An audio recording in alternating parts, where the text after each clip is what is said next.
Kulturi Live. Meilleurs vœux à tous les téléspectateurs de l'Écopole. Écopole, votre émission que vous aviez aimée durant toute l'année 2013.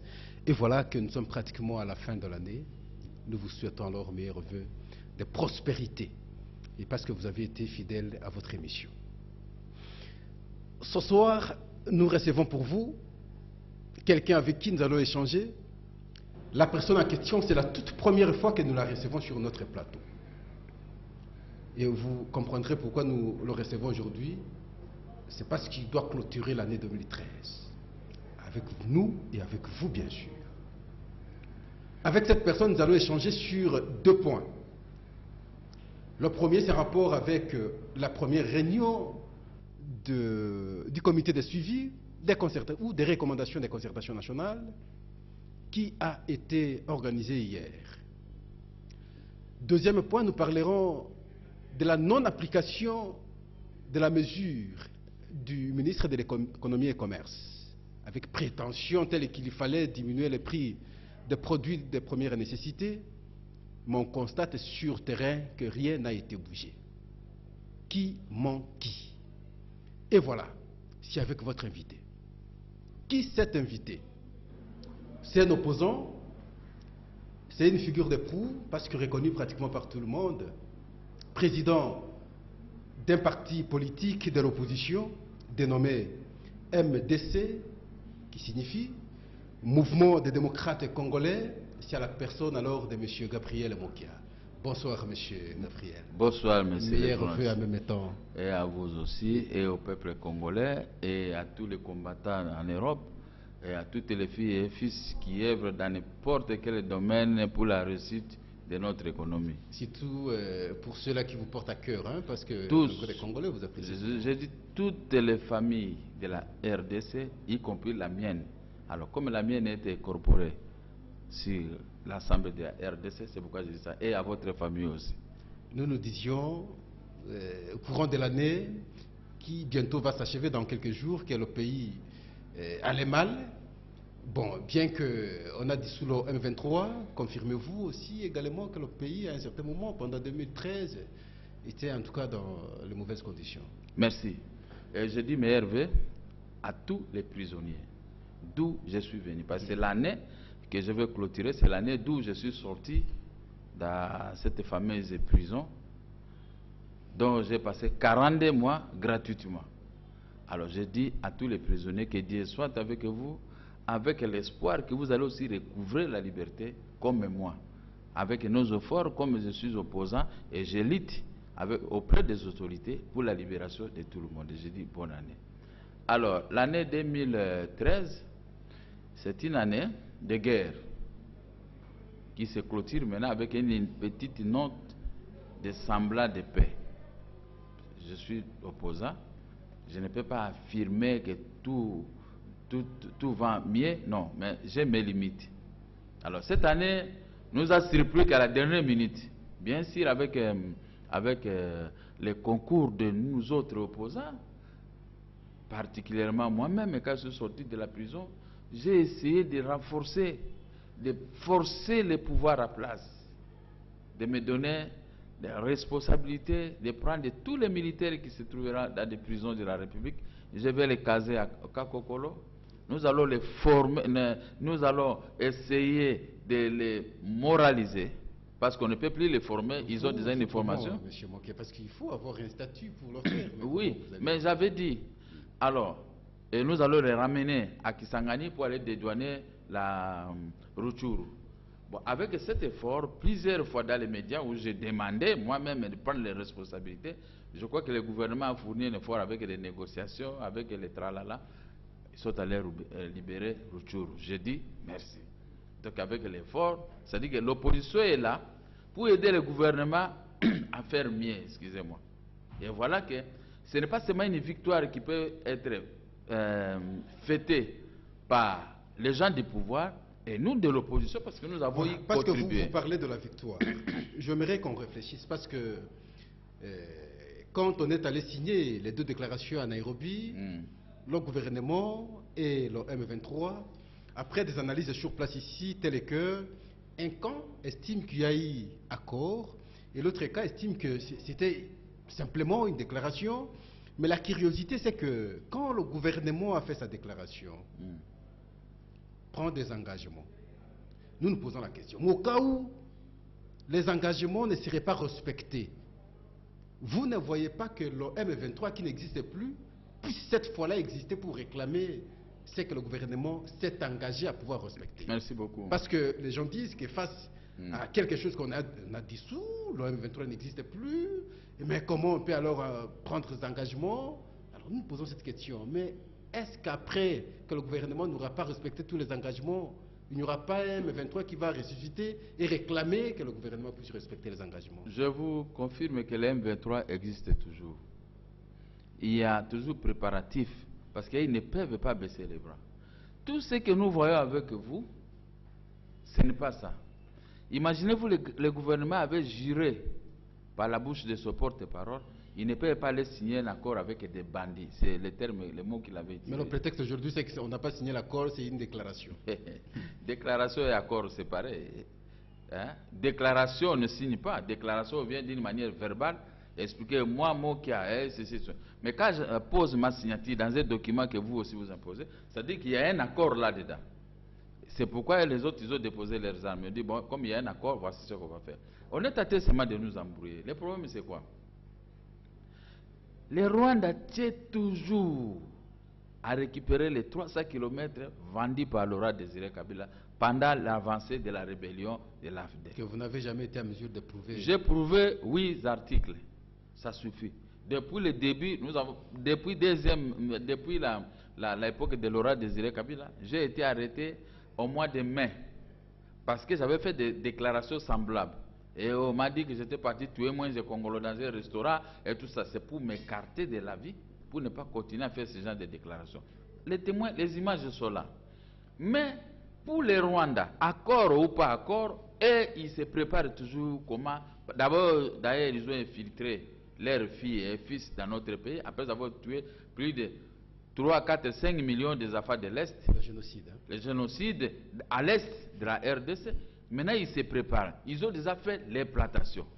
Et vous avez vu, lors de la guerre des 3 jours qui a fait partie les M23, il n'y a pas eu fuite des autochtones rwandais.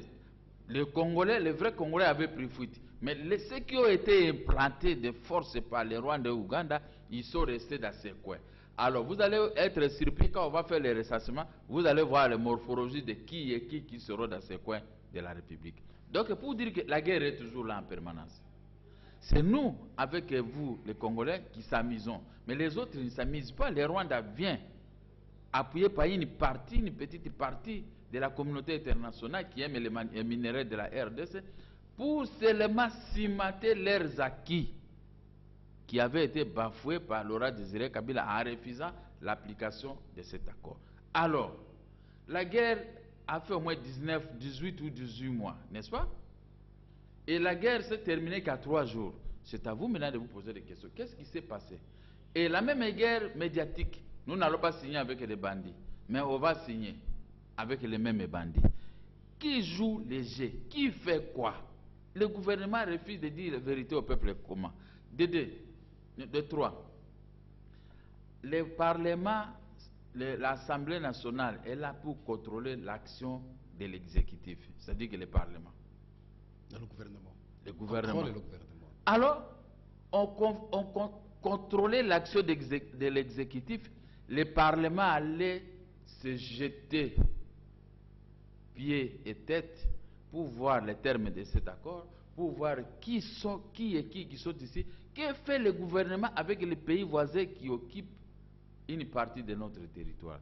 Mais sur la scène politique, nous voyons que le ministre Raymond Tshibanda, avec un petit groupe de gens, pour aller traiter les affaires de la RDC, tout en laissant le Parlement de côté.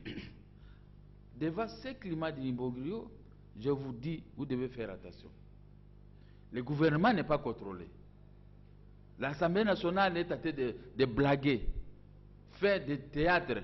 Ce n'est pas le Parlement auquel le peuple congolais peut compter. Du moins le Parlement de notre époque, vous verrez un Parlement qui doit contrôler réellement l'action de l'exécutif.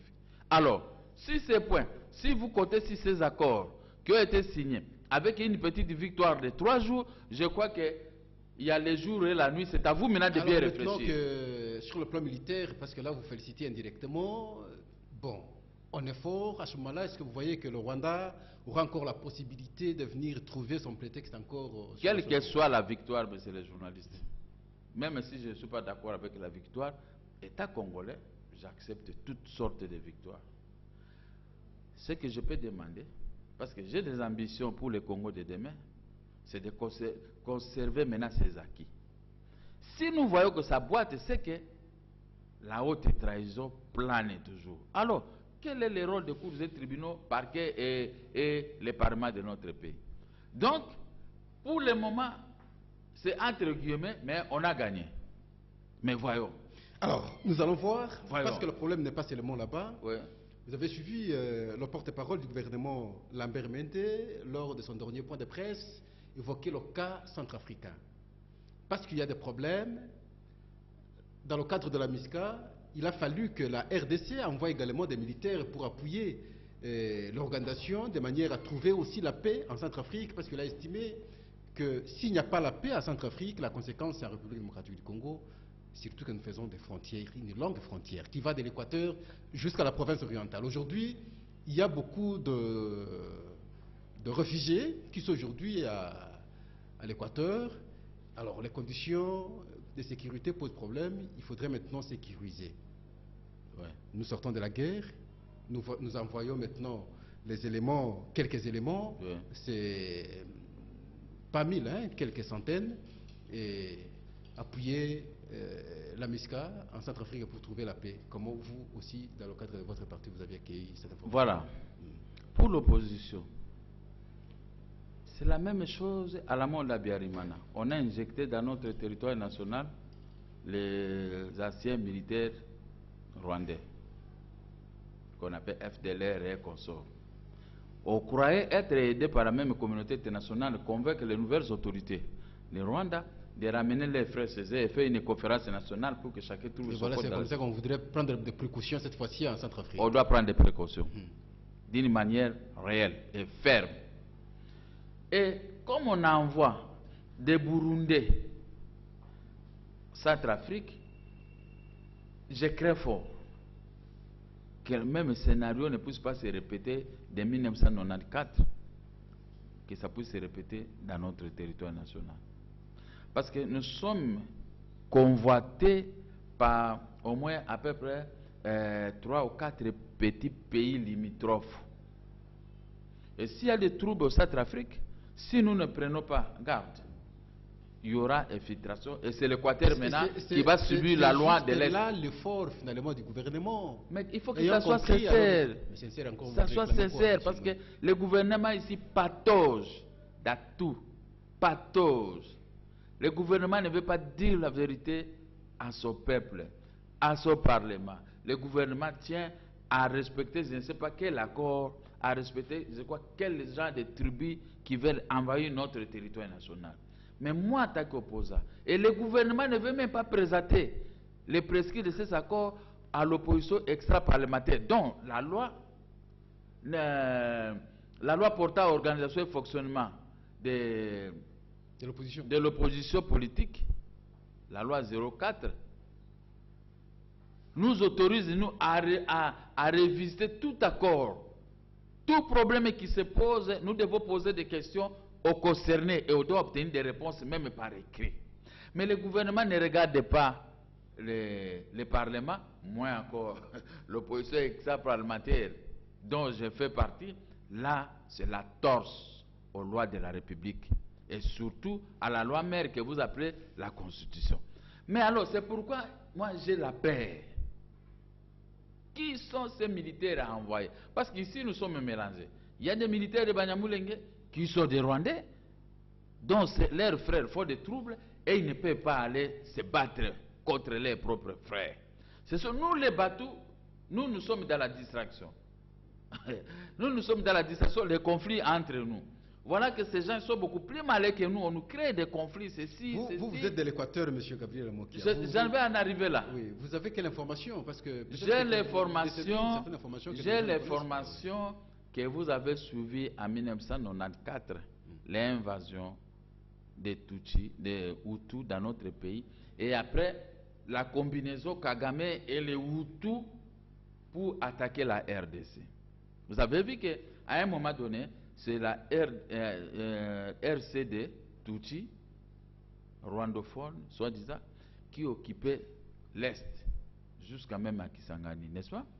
Mais ils n'avaient pas pu mettre les mains sur leurs propres frères qu'on appelle Banyamulenge. Pendant, je crois, 5 ans ou 4 ans qu'ils occupaient ces coins de la République. Mais à leur départ, ils se sont fondus à un parti politique. La guerre faisait rage et Kagame dit, je vais poursuivre les FDLR. Donc, cette complicité légendaire et du gouvernement congolais et du Rwandais contre les peuples congolais, propriétaires des terres, des sols et sous-sols de notre pays, en tout cas, nous devons nous réveiller, ouvrons l'œil. Ça s'applique même en Équateur aujourd'hui, où le problème se pose à Centrafrique. Voilà, c'est l'Équateur qui est visé. Non, l'Équateur est visé. Oui. Vous savez, ici à la République démocratique du Congo, c'est l'Équateur depuis l'indépendance. Avant l'indépendance, les Belges formaient réellement les militaires, les enfants de la province de l'Équateur. Puis ils savaient que leur travail en dehors du champ, c'était les services militaires. Et ils avaient fait pendant 32 ans, si je peux ajouter même à l'époque coloniale, avec plaisir. Personne ne pouvait venir détruire, détacher une partie de notre territoire national. Mais aujourd'hui, on est tenté de mettre hors notre armée tous les affaires de la province de l'Équateur. Non, vous n'allez pas dire ça. Nous voyons beaucoup de généraux de l'Équateur, beaucoup de... Ce sont les généraux à carton. Ils sont là. Si un affaire de l'Équateur est très propre, ce sont les généraux qui vont frapper. Qu'est-ce qu'on dit? Mboa suit mboa. Un chien contre un chien. Gabriel Mokia. Laissez-moi terminer mon raisonnement. Oui. Mboa suit mboa, c'est ça qui se passe.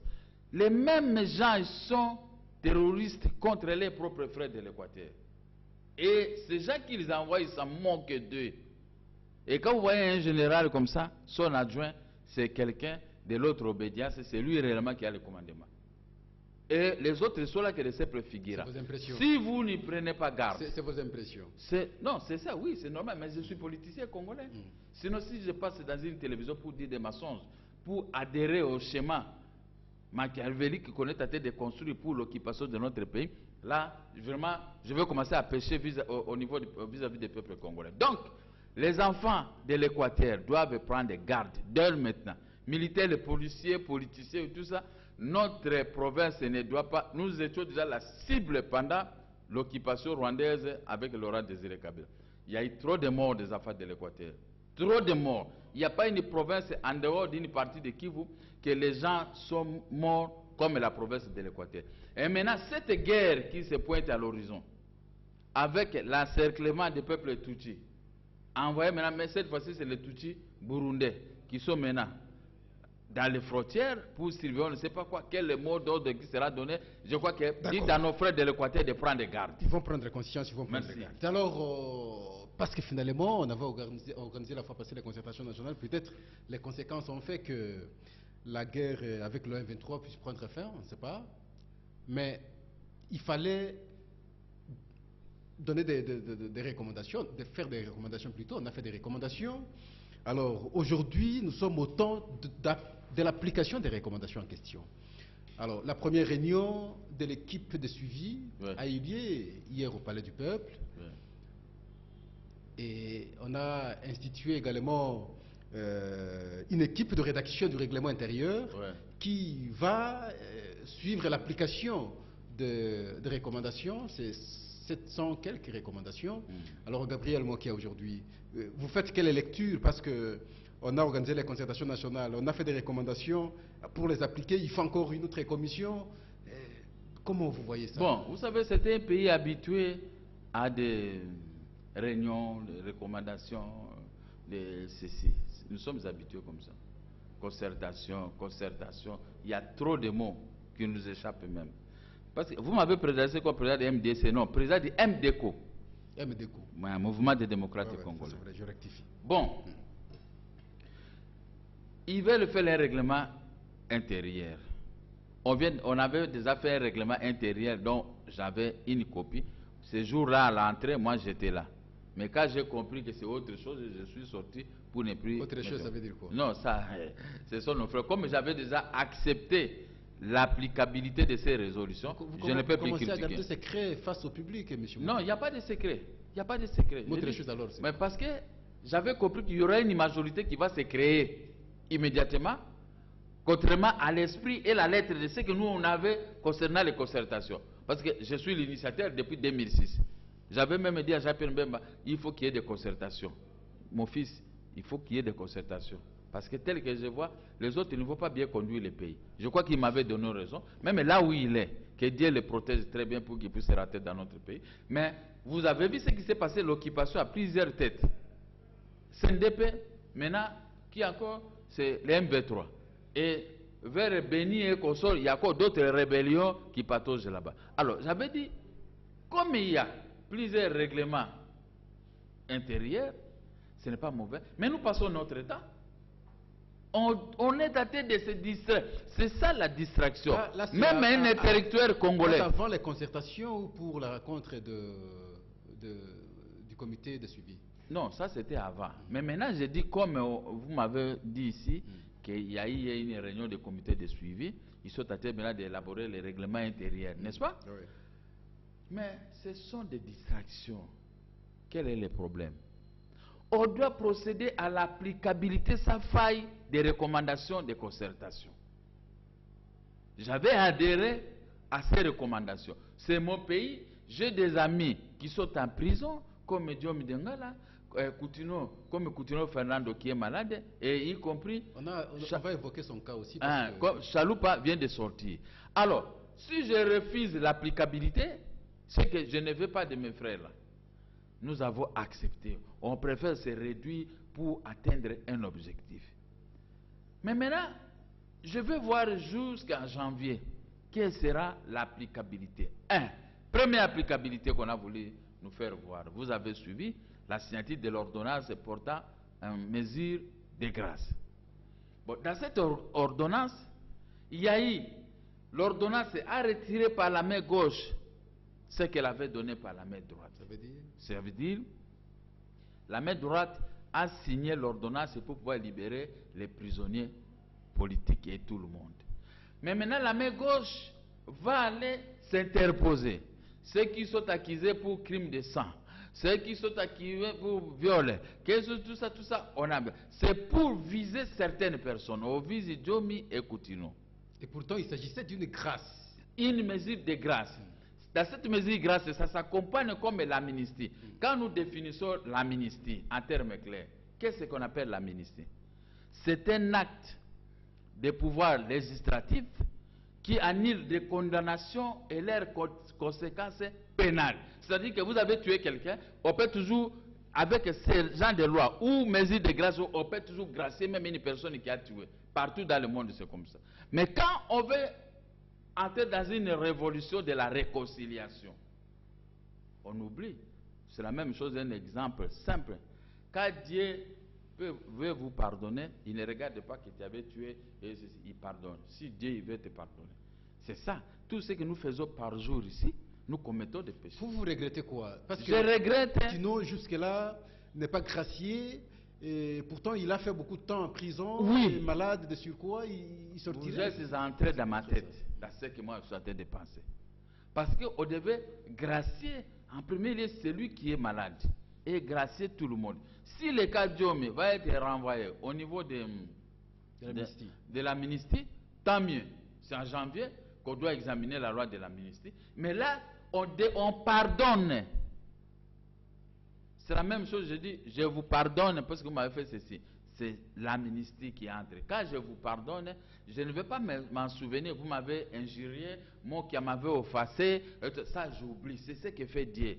Nous sommes semblables. Et quand vous voulez pardonner déjà, il faut ouvrir réellement votre cœur. Même ceux qui gèrent le pays sont jugés par rapport à leurs actes qu'ils posent. Ouais, non, ils sont des raquiniers. Parce que dans tel cas, un tel est malade, il dit que lui, il va pardonner. Il ne pardonne pas, ce sont des rancuniers. Or, il ne faut pas que les peuples puissent vous taxer des rancuniers. Quand on gère les affaires de l'État, c'est-à-dire qu'on les assume à bon père de famille. Aucun père de famille peut aller tuer son enfant parce qu'il a fait ceci. Mais on doit entrer pour le supplier malignement et rester à bon terme avec. Alors, voilà. Parmi les recommandations, nous savons qu'il y aura la formation d'un gouvernement. Peut-être l'opposition fera aussi partie. Gabriel Mokia, il fait que les lectures. Et si aujourd'hui l'opposition serait trouvée au gouvernement, composée avec la majorité pour gérer le pays aujourd'hui? Mais l'article 4 de la loi portant statut de l'opposition nous dit ceux qui vont entrer, gérer ensemble avec les pouvoirs, après ça, ils cessent d'être appelés des opposants. Ils deviennent les gens de la majorité. Alors que vous ne verrez pas ma tête dans la majorité, je reste à l'opposition jusqu'à la conquête du pouvoir. Sinon, je vais cultiver un champ. Quel est l'objectif? Planter et faire ceci, des maïs ou du riz. Et je vais aller, pendant la période pour moissonner, je vais récupérer tout ce que j'avais pour aller vendre. Mais le problème, c'est à quel niveau? Mais le problème, maintenant, j'arrive.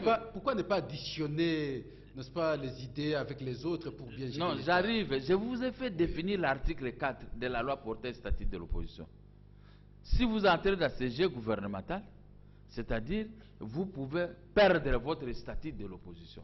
Mais, de l'autre côté, il y a la crise. Il y a la crise qui nous frappe, nous, de l'opposition. Les pouvoirs à place n'aiment pas qu'un opposant puisse avoir de l'argent. Essayez d'appeler le Premier ministre, il ne va pas vous répondre. Même son directeur de cabinet, il va vous tromper. Même ses ministres, alors que la loi portée statut de l'opposition demande que nous devons être traités tous. Parce que vous commandez aussi beaucoup. Non, vous allez chercher beaucoup d'argent. Oui, on doit nous traiter tous sur le même point, pied d'égalité. À ce qui concerne le traitement des affaires de l'État. C'est-à-dire, même dans les ministères, on doit nous recevoir comme on doit recevoir les gens de la majorité. Mais il y a l'inverse de la Constitution. Alors, puisque nous commandons beaucoup, oui, mais nous qui réclamons notre argent que l'État nous doit. Est-ce que quand on réclame une dette, c'est-à-dire qu'on est tenté de commander? Nous sommes au niveau des dettes intérieures. Moi, j'appelle des ministres pour mon argent. Je ne peux pas appeler un ministre, j'ai faim, donne-moi l'argent. À moins qu'il soit un ministre, un propre frère à moi. Parce qu'on ne peut pas détruire les relations familiales à cause d'un poste ministériel. Cette recommandation également sera d'application et puis vous allez vous retrouver vous aussi. Mais dès qu'on a libéré certains prisonniers politiques, par une ordonnance, c'est-à-dire que l'applicabilité allait se faire. De commencer aussi à libérer. Mais il y a d'autres personnes qui touchent de l'argent qui ne sont pas de l'obédience et de l'opposition. C'est là où l'injustice est consommé auprès de ces gouvernements. Qu'aujourd'hui, s'il y a l'inverse, nous allons leur faire voir ce qu'ils faisaient. Comment expliquer que même un directeur de cabinet du Premier ministre, même des ministres de ceci, même de ceci, vous l'appelez, vous l'opposant, sur base de l'article de la loi portée statut de l'opposition, il vous refuse, il croit que vous êtes venu lui arracher son beefsteak dans la bouche. Non, mon cher, nous devons être sérieux. Alors, la plupart, je termine là, la plupart, avant qu'ils soient là où ils sont, ils ne pouvaient pas se mesurer avec nous. On ne fait pas l'opposition parce qu'on est trop pauvre, non. On fait l'opposition parce qu'hier, on a été meilleur. Moi j'étais opérateur économique. Je faisais des voyages, les banques me connaissent.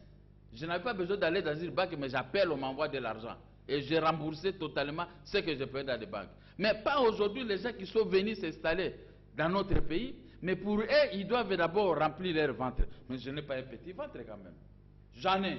Puisque la Deuxième République et cette République m'a soutenu pour pouvoir me stabiliser malgré les multiples prisons, on est là. Mais je vous appelle pour une affaire qui concerne la nation, vous n'allez pas me fermer l'oreille et s'enorgueillir. Et maintenant, quand il n'est plus ministre, président Mokia, il ne m'appelle plus, mais c'est Mokia. Président Mokia, comment ça va?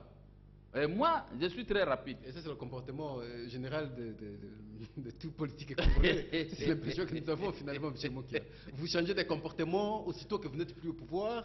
Vous devenez un homme très sociable, social même. Mais quand vous êtes au pouvoir, c'est arrogant. L'orgueil, des galons. Voilà, mais c'est les journalistes.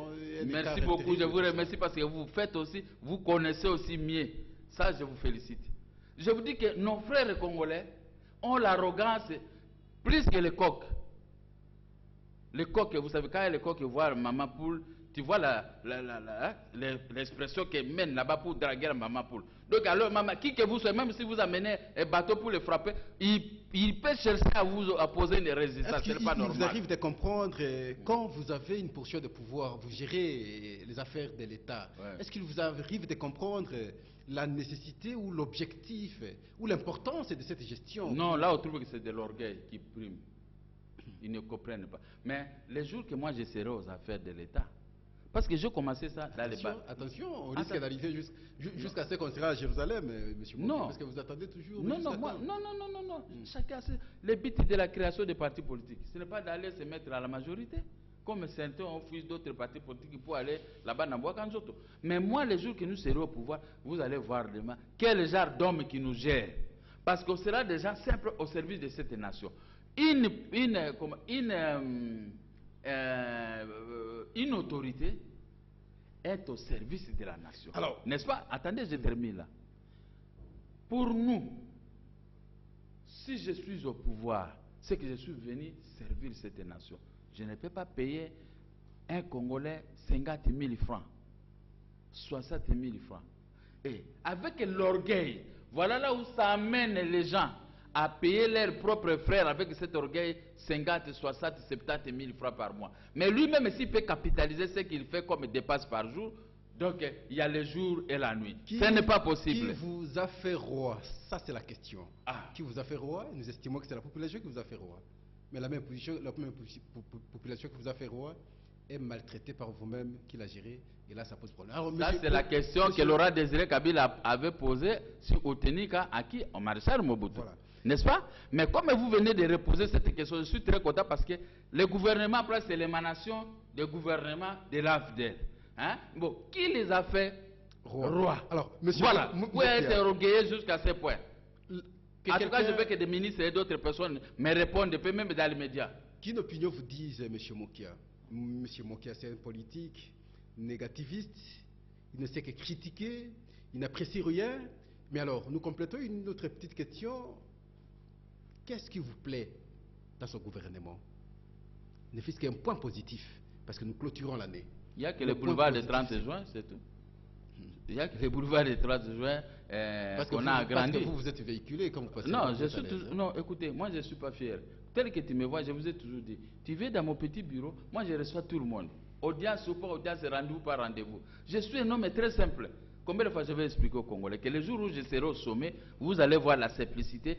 Cette simplicité va conduire dans vos assiettes de bonnes choses. Vous allez manger et abandonner la nourriture. Parce qu'aujourd'hui, papa Tozoliate, papa Nzala. Mais parce que vous avez affaire à des orgueillés. Mais quand nous, les gens trop simples, nous sérieux là, alors, pourquoi? Qui dit l'article 8 de la loi que je suis en train d'évoquer ici? L'article 8 de la loi portant statut de l'opposition. L'opposition politique a comme rôle critiquer l'action de l'exécutif. Dans les cas échéants, formuler des contre-propositions. Mais j'avais formulé des contre-propositions qui avaient permis à notre armée d'aller récupérer le Tchourou. Donc moi-même, j'avais des ambitions d'aller le faire avec une partie d'armée modernisée. N'est-ce pas? Et ça, c'est contre-propositions formulées par moi, par l'opposition. Cela n'avait pas porté les fruits, des bons fruits. Tout le monde, vous m'avez invité ici, au début vous avez parlé de ça, non? C'est qu'il y a eu quelque chose. Donc ça, mettez ça dans l'actif de l'opposition congolaise, qui traite les affaires avec lucidité, c'est-à-dire avec intelligence. Mais ce sont les orgueillés. Pour tout ce que font les opposants est mauvais dans l'air. Je reviens à la question parce que vous n'appréciez que le boulevard du 30 juin. À part le boulevard, il n'y a pas autre chose. Donc tout est noir selon vous. Tout est noir. Gestion de l'État en 2013. Non, il n'y a rien. Gestion de l'État, on nous parle des cadres macroéconomiques. Mais en réalité, les cadres macroéconomiques bloqués ont produit les effets de $1 égale 1400 francs. Mais les Congolais payent maintenant la mafia $1 égale 900 francs. Voilà la différence. C'est le prix d'essence, des litres d'essence, c'est les $1. Alors, ce genre de tromperie vis-à-vis de la population, on ne peut pas s'en enorgueillir. Et on nous parle de la croissance. On n'a jamais produit les secteurs productifs de la croissance dans notre pays. poser des questions. Si ce n'est que les taxes que les contribuables congolais payent, Alors alors là, c'est autre chose. Vous êtes plutôt opérateur économique. Ouais. Alors, est-ce que c'est possible aujourd'hui qu'on vante la macroéconomie, et ainsi de suite, dès lors que le Congolais ne produit pas? On n'a pas cette politique de travail-là. Là, à l'époque, nous avions des grandes plantations de café, des grandes plantations de maïs, des grandes plantations de coton, des EVA. Mais aujourd'hui, on n'a plus de champs. Est-ce que vous voyez que notre économie peut être soutenue, en tout cas sérieusement, pour prévaloir, maîtriser le cadre macroéconomique et sans qu'on subisse l'influence externe? Maintenant, ils ont trouvé un terme, mais nous avons une économie extractive, c'est-à-dire que la production des minéraux. Mais là où on produit les minéraux, ce sont les étrangers qui s'en occupent, qui ont tout pris. Les Congolais sont pauvres au niveau du Katanga. Les Katangais, ils peuvent faire parce qu'ils sont au pouvoir, ils peuvent toujours essayer de faire une couverture. Mais en réalité, ils savent qu'il y a la pauvreté qui plane là-bas. Hier, il y a eu la production dans l'agriculture. C'est ici que vous voyez les cris de l'ONATRA ici, fonctionner du 1er au 30. Pour prendre les cafés qui sont venus des beaches, des ports de l'ONATRA, les mettre dans les entrepôts de l'ONATRA. Les entrepôts de l'ONATRA étaient remplis de... Je peux vous dire, on avait les grandes sociétés comme Zahir Choc, on avait les Bossira Lomami, on avait Subé, on avait Sosa d'échange, on avait ma propre petite société comme Sosa Pro. On avait autant de grandes sociétés dans notre pays, plus de 400 et quelques opérateurs politiques qui exportaient, qui faisaient l'exportation des produits agricoles. Mais quand la révolution des biens matériels de l'AFDR est arrivée, on a tout saccagé. On a tout saccagé. Maintenant, où est-ce qu'on trouve, il n'y a pas de facteur générateur de croissance dans notre pays. Où est-ce qu'ils trouvent les croissances? On devait se dire non, nous vivons un gouvernement de taxes. Je peux dire oui. Ce n'est pas de la production. Un gouvernement de taxes d'où vous allez, si déjà devait prendre l'argent, où on amène une voiture à Matadi, on paye et tout ça, et tout ça. Il y a la production de minéraux à Lubumbashi, mais tout entre par la Zambie. Moi, les Katangais me disent tout ce qui se passe chaque jour au téléphone. Ça passe par la Zambie. C'est la Zambie maintenant qui est devenue maîtresse de nos richesses. Et l'Afrique du Sud qui récupère pour faire le dispatching vers d'autres pays de l'Europe. Alors, nous ici, qu'est-ce que nous récupérons? Parce que la Gécamine est scindée à 1000 morceaux. Et ceux qui pillent la Gécamine, beaucoup sont au pouvoir. Et même, ils sont les responsables de ces activités administratives décentralisées de leur façon. Mais ce sont les autorités même. Or, pendant la Deuxième République, Mobutu avait interdit, quand on est aux affaires, on ne peut pas avoir une plantation, on ne peut pas commencer à faire des exportations. Mais ici, il y a un laisser-aller. C'est pourquoi, avec votre étiquette politique, ou des gouverneurs, ou des bourgmestres, on pille parce qu'il n'y aura pas de contrôle sur vous. Nous sommes pris par le temps. Alors, parce que nous parlons de l'économie, M. Moké, vous avez suivi, pas très longtemps, le ministre de l'économie et commerce, faire une campagne ici dans la ville de Kinshasa.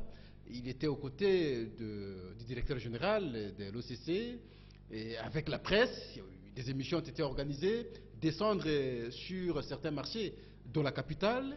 Alors, avec impression telle que bientôt on va réduire le prix des produits de première nécessité avant les fêtes, et demain c'est déjà Noël, mais on constate que le prix, au lieu de diminuer, a plutôt augmenté, rien n'a été fait. Alors, comment expliquer ça? Pourquoi cette politique théâtrale, d'impression? Comment vous jugez ça, vous? Voilà, il y a un fait très grave dans la vie de Kinshasa. Parce que vous parlez de... Le ministère de l'économie devait avoir ses agents des affaires économiques pour contrôler tout et tout. Mais il n'y en a pas. Parce que s'il y en avait, il aurait dû arrêter les Libanais qui vendent des riz dans leurs alimentations. On nous trompe que ce sont des riz parfumés. Or que ce sont des simples riz. Mais connaissant tout ça, mais pourquoi il a osé c'est ça, je vous dis que c'est un gouvernement qui est contre son propre peuple. Ce n'est pas un gouvernement auquel vous pouvez fonder votre espoir. La libération des prisonniers qui sont malades, le paiement de la dette intérieure, le respect strict donné à la Constitution, aux politiciens de l'opposition d'être respectés par les pouvoirs à place, tout cela ça ne se fait pas. Alors, cela menait un suivi de la flambée des prix sur les marchés internationaux. Les Congolais, ils voient comment ils sont roulés par les étrangers. L'économie congolaise en majorité à 85% entre les mains des étrangers. Nous ne sommes qu'à peu près comme des sous-traitants, des gens sans valeur qui dépendent maintenant de l'extérieur. Une question de curiosité, nous allons continuer. Voilà. Est-ce que vous pouvez me citer 4 ou 5 grands commerçants congolais aujourd'hui? En tout cas, il n'y en a pas. Je comptais sur Maman Zouza Mbombo qui avait 5, mais lui, elle aussi, on l'a mis dans cette liste noire, elle n'arrive pas à sortir. Je comptais sur certaines. Ceux qui sont avec ils sont associés avec ceux qui sont au pouvoir. Camouflage, même les immeubles qu'on construit ici. La plupart, il y a des gens qui prennent l'argent de l'État pour le blanchissement, on construit un immeuble. Parce que le jour qu'ils ne seront pas au pouvoir, ils vivront toujours de la même façon qu'ils étaient au pouvoir. Il n'y en a pas. Moi-même, j'étais un vrai opérateur économique. Je faisais la fierté ici à RDC. C'est moi qui étais à la base de l'augmentation des prix des cafés auprès des planteurs. Je dis, c'est moi votre frère. Aujourd'hui, le prix du café, je vous impose. Vous proposez alors quoi aujourd'hui pour que... Je propose aujourd'hui ceci. Le gouvernement doit baisser ses épaules vis-à-vis des peuples qu'il a appelés à gouverner, à gérer. On ne gère pas un pays par la répression. Quand vous remplissez des prisons, vous croyez que les prisonniers là, tous sont de mauvais? Ce sont des petits faits des sociétés que vous-même, vous êtes des responsables. Admettons, prenons le cas Koulouna. Vous payez le papa de Koulouna qui a 5-6 enfants 60 000 francs. Imaginez-vous, chaque matin, il va payer le transport à ses enfants pour l'école. Avec les 60 000 francs, il va payer les Minerval. Avec lui-même, il va payer son transport avec sa femme. Il va aller au marché chaque jour avec les 60 000 francs. Qui est criminel? C'est le gouvernement. Quand vous parvenez à battre les jeunes gens sur les grands avenirs, la jungle, comme Palestine et ailleurs, Israël et consorts. Mais vous-même, vous êtes les générateurs de ces crimes. Parce que vous payez quelqu'un 60 000 francs. Vous êtes un universitaire. Imaginez-vous un 60 000 francs, même vous à l'université, vous allez payer ces 450 $ qu'on paye pour les frais académiques. Moi, j'ai payé comme ça pour les enfants, 450. Mais dis-moi, et moi, l'État vous paye 60 000 francs. Comment vous allez payer pour vos enfants si vous avez 5 enfants? Voilà. Mais tandis que c'est pourquoi vous voyez l'invasion, l'exode massif de nos filles et fils vers d'autres. C'est là où un chômeur touche 1500 ou 900 € par mois. Ce n'est pas pour rien qu'on vous envoie de l'argent ici à l'Ustourne, à leur famille. Mais, je termine là. Mais comme le gouvernement a pris en otage son peuple, les Rwandais et consorts, ils savent l'irresponsabilité du gouvernement. Maintenant, le pays est presque liquidé de la façon dont vous êtes à tête de vous plaindre. Alors, parce que là, nous sommes pris par le temps, oui. Nous avions 3 petites questions. Okay. Et on a parlé de la première réunion de l'équipe de suivi des recommandations des concertations nationales. Oui. Nous avons parlé également de la non-application de la promesse du ministre de l'économie et commerce quant à la réduction des produits de première nécessité, oui. Curieusement. Et enfin, on a parlé aussi de la question de la Centrafrique, proche de votre province, l'Équateur. Ouais. Peut-être que vous aviez un mot que vous n'aviez pas pu glisser, que vous pensiez glisser. En tout cas, juste... Le mot que j'ai ici, c'est choquant. Le mot, c'est pour notre ami, notre pasteur Coutinho. Qui n'a pas... Deuxième mot, c'est pour le paiement de la dette intérieure. Mais pendant le fait, le Premier ministre ne peut pas demander au président de la République un petit geste de libérer quand même les Congolais qui ont des dettes, qui ont les créances. Mais, et de libérer le pasteur Coutinho qui est malade. L'État maintenant, c'est comment L'État, mais il est malade. Quand quelqu'un est presque fait paralyser d'un côté. Il n'y a pas d'amélioration? Non, il y a l'amélioration.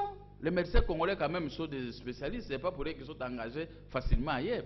Ici en Afrique, il n'y a que les médecins congolais et les professeurs congolais qui trouvent facilement du travail parce qu'ils ont une technicité exceptionnelle, mais qui sont abandonnés dans leur propre pays. Si ce n'était pas ça, Coutinho, on allait les faire. Vous savez l'appuyer par les prières. Vous aussi, vous ne priez pas, M. Bokya. Écoutez, les prières, il faut quoi? Lui-même, Coutinho, il est le plus grand des prières. Dieu a donné la force, l'intelligence aux médecins, aux militaires, aux techniciens, aux gens de fabriquer comment on appelle, les avions. C'est Dieu, parce que Dieu ne pouvait pas se mettre à la tête de tout fabriquer. Et il a donné la force aux médecins, donné l'intelligence aux médecins de travailler à sa place. Merci. On prie seulement Dieu pour que notre nom soit inscrit dans son livre. Monsieur... On ne prie pas Dieu, Dieu, soulève-moi, soulevez le bic ici pour mettre là. Non, il y a des gens qui doivent soulever, voilà. Que Dieu doit donner la force. Mais qu'on ne sait pas, si le cas Coutinho, c'est un cas de conscience. Vous les journalistes, essayez de poser des questions aux gens que vous fréquentez. Monsieur Gabriel Mokia, nous vous disons simplement merci pour avoir accepté de répondre à notre appel de ce soir. C'est moi qui vous remercie. Voilà, vous le grand public, vous avez suivi le président de MDECO, monsieur Gabriel Mokia. Avec lui, on a échangé, vous aviez suivi ses points de vue, les points de vue d'un opposant. Il a fait ses analyses sur des questions d'actualité, mais le fait que nous déplorons plus ici, c'est la question en rapport avec la promesse. Ce n'est pas bon pour un responsable d'un État de promettre des choses qu'on n'est pas à mesure de le réaliser.